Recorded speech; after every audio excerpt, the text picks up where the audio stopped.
Has it been a challenge for you to keep Storybrooke as part of the show? Because in the Neverland arc, we didn't see a lot of it, and it's been cursed, it's been uncursed and recursed. And to keep those characters in that town, which is really the heart of the show, have you had to kind of work at it? Yeah, you know, for us, we wanted to kind of do something really crazy, just go somewhere different, and that was Neverland. And what was interesting was how many people we realized missed Storybrooke, even though if you go back and look for the first 2 years, it's like, why are we in Storybrooke? We want fantasy. Well, here it is.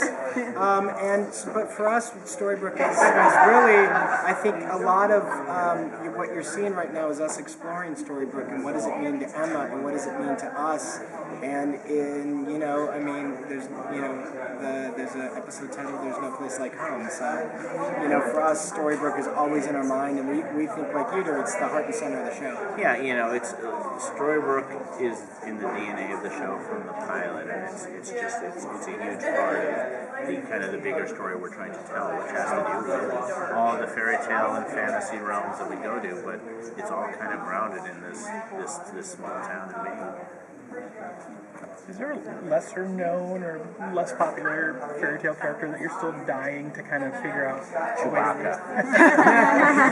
They're the corporate family now, right? I mean, it's funny. It depends who you ask. You know, I've always liked Mr. Toad because he feels very relevant for our times. A person living beyond their means and Road decadent. rage. Yeah, and decadence is something our show handles, but we just haven't got to it yet. You know, forever we wanted to do Ariel, and it took us 2 years to get to her simply because we knew that Neverland via mermaids was the perfect place to do it. We were talking in between roundtables about Frozen, and have you thought about maybe bringing that into it because it's such a hugely popular? It is. I mean, you know, it is our favorite movie of the year. It is very. I mean, it is in our wheelhouse of a Frozen heart and two sisters having to get together. So, of course, we would. I mean that. You know, it's like the genius of our job is we get to play with all these great toys like Snow White and the Dwarves and Peter Pan and the Wicked Witch. So Frozen, we would love to someday, you know, to be able to get into that. And you got the Anderson tale too to pull from, so there's story material. Yeah, I mean, I think with a lot of these, you know, like Disney movies, like Frozen or any of the Pixar movies, and all, they draw on many different source materials that that we love and that provide a really rich opportunity for adding characters to our world. And maybe we'll get there, maybe we won't, but there's a lot of stuff out there we're excited about. You mentioned Chewbacca. I know the Starlight Pit was in Once Upon a Time in Wonderland. Is there any chance we could see Starlight? I would say probably not. What you have is two writer rooms who are huge Star Wars geeks, and in a lot of ways, may be our favorite fairy tale. So what you will often see in the show are shout-outs to it.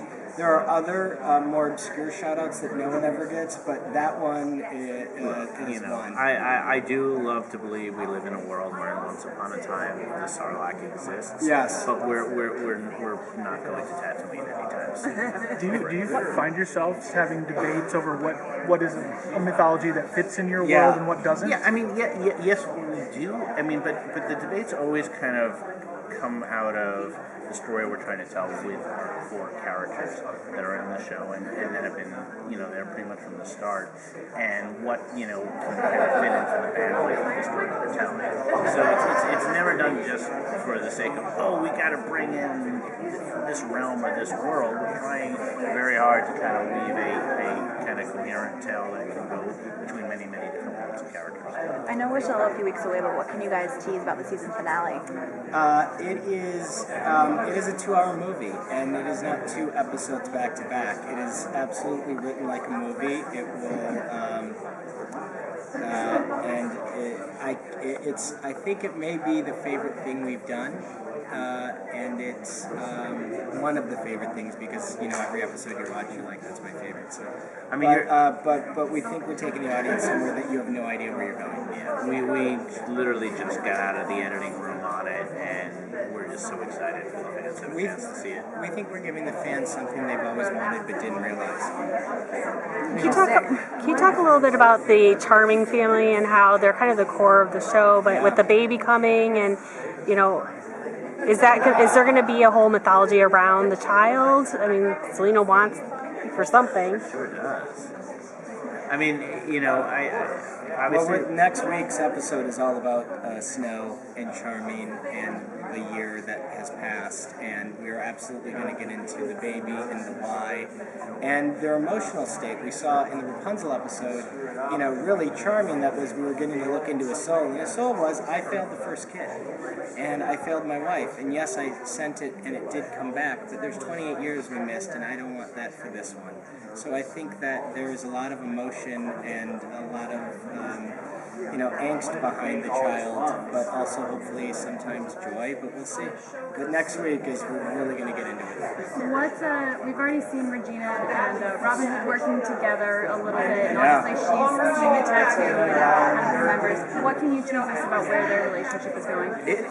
We are definitely going to explore it. This weekend's episode is going to, I think, move the ball down the field. perhaps. Yeah, I mean, you know, Regina and Robin would have more interactions coming up, and for us, really, it was important to earn the day for this to happen, which was, you know, Regina and Emma have something very similar, which is they have walls up when it comes to letting others in. And so for Regina, it was always, will she take it down to let someone in other than Henry? And we feel like that what we really wanted to do in this back half was show you what it would look like if it did come down, and what it would take. Well, how's Gold and Belle kind of handling things? Because obviously they're apart right now. Are they going to be at any point happy before the season ends? Did you say Belle? Gold and Belle, yeah. Boy, you'll have to keep watching. Yeah. Right now he's under the he's a prisoner. A lot of problems. He's back in the cage. It's hard to be Golden Bell. Yeah. But you know, look, you know, there's a lovely spirit of optimism at the core of the character of Belle, and you know, I think it would take a lot to snuff that out of her. I think, you know, it's a show about hope, so we all have to have hope.